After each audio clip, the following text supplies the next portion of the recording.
Hi friends, welcome back to my YouTube channel. ತುಂಬ ದಿವಸ ಆಗೋಗಿತ್ತು ವೀಡಿಯೋ ಮಾಡಿ, ವ್ಲಾಗ್ ಮಾಡಿ.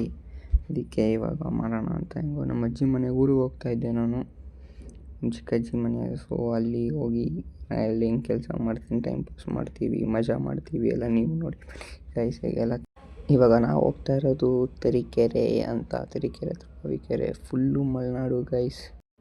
So finally we are reached guys. ಬರೋದು ನೈಟ್ ಆಗಿತ್ತು, ತಿಂದ್ಬಿಟ್ಟು ಮಲ್ಕೊಂಡ್ವಿ ನಿನ್ನೆ. ಇವಾಗ ಬೆಳಗ್ಗೆ ಎದ್ದು ದೇವ್ರ ಫೋಟೋ ನೋಡಿ, ಹಂಗೆ ಆ ಕಡೆ ಕಿಟಕಿ ಎಲ್ಲ ನೋಡಿ ಒಂದು ನೇಚರ್ ವ್ಯೂ ಹಾಕೊಂಬರೋಣ ಅಂತ ಆಚೆ ಹೋಗಿದ್ದೆ. ಹಂಗೆ ಒಂದು ನೇಚರ್ದೆಲ್ಲ ವ್ಯೂ ಹಾಕೊಂಬಂದ್ಮೇಲೆ ನಮ್ಮ ಸಂದೀಪು ಹೇಳ್ದ ಏನೋ ಸೋಲಾರ್ ಪ್ರಾಬ್ಲಮ್ ಆಗಿದೆ, ಅದು ಐಟಮ್ಸ್ ತರಕ್ಕೆ ಹೋಗ್ಬೇಕಂತ. ಐಟಮ್ ತರೋಕ್ಕೆ ಹಂಗೆ ಸಿಟಿಗೆ ಹೋಗ್ತಾ ಇದ್ವಿ. ಆಮೇಲೆ ಸಿಟಿಗೆ ಬಂದು ಐಟಮ್ಸ್ನೆಲ್ಲ ಹೇಳಿ ಲಿಸ್ಟ್ ಕೊಟ್ಟು ಅವ್ರು ಕಟ್ಟಾಗಿ ಲೇಟ್ ಮಾಡಿದ್ರು. ಅದಾದಮೇಲೆ ಕಟ್ಟೆಲ್ಲ ಆದಮೇಲೆ ನಾವೆಲ್ಲ ಐಟಮ್ಸ್ ತೊಗೊಂಡು ಮತ್ತೆ ಮನೆಗೆ ಹೊರಡೋಣ ಅಂತ ಮನೆಗೆ ಹೊರಟ್ವಿ. ನಾವು ಬರೋಷ್ಟರೊಳಗೆ ಟಿಫನ್ ರೆಡಿ ಆಗಿತ್ತು. ಟಿಫನ್ ತಿನ್ಕೊಂಡು ಟಿ ವಿ ನೋಡಿಕೊಂಡು ಹಂಗೆ ಸ್ವಲ್ಪ ಅಳತೆ ಹೊಡ್ಕೊಂಡು ಮಾತಾಡ್ತಾಯಿದ್ವಿ.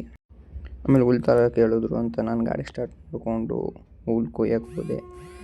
ಹುಲ್ಲೆಲ್ಲ ಕುಯ್ದು ಸಾಕಾಗೋಯಿತು. ಆಮೇಲೆ ಹುಲ್ ಕುಯ್ಕೊಂಡು ಹುಲ್ಲೆಲ್ಲ ಕಟ್ ಮಾಡಿ ಸಾಂಗ್ ಕೇಳ್ಕೊಂಡು ಹುಲ್ ಕೊಯ್ತಾಯಿದ್ವಿ. ಆದರೂ ಗೈಸ್ ವಿಲೇಜಲ್ಲಿ ಸಿಗೋ ಆ ಪೀಸು, ಆ ಪಾಸಿಟಿವ್ ವೈಬ್ಸ್ ಇನ್ನೆಲ್ಲೂ ಸಿಗಲ್ಲ. ಆಮೇಲೆ ಹುಲ್ಲೆಲ್ಲ ಕಟ್ಕೊಂಡು ಗಾಡಿ ಮೇಲೆ ಹಾಕ್ಕೊಂಡು ಮತ್ತೆ ಮನೆಗೆ ಹೋದೆ ಗೈಸ್. ಆಮೇಲೆ ಹಂಗೆ ಕ್ರಿಕೆಟ್ ಆಡ್ಕೊಂಬರೋಣ ಅಂತ ಸ್ವಲ್ಪ ಹೊತ್ತು ಫೀಲ್ಡಿಗೆ ಹೋಗಿ ಕ್ರಿಕೆಟ್ ಎಲ್ಲ ಆಡಿಕೊಂಡು ಮತ್ತೆ ಮನೆಗೆ ಬಂದೆ. ಆಮೇಲೆ ಮನೆಗೆ ಬಂದಮೇಲೆ ಸಂಜೆ ಆಗಿತ್ತು. ಹಂಗೆ ಅಳತೆ ಹೊಡ್ಕೊಂಡು ಎಲ್ಲರ ಜೊತೆ ಚಿಲ್ಲಾಗಿತ್ತು ಗೈಸ್. ಇವತ್ತು ತುಂಬ ದಿವಸ ಆದಮೇಲೆ ಈ ಥರ ಒಂದು ಮಜಾ ಆಗಿ ಈ ಥರ ಒಂದು ಡೇ ಸಿಕ್ಕಿದ್ದು ನನಗೆ, ಚೆನ್ನಾಗಿತ್ತು ಗೈಸ್. ಹಿಂಗೆ ಹೇಳ್ತಾ ಇವತ್ತಿನ ವ್ಲಾಗ್ನ ಎಂಡ್ ಮಾಡ್ತಾಯಿದ್ದೀನಿ. See you guys tomorrow with another vlog. Bye guys, love you, take care, all by.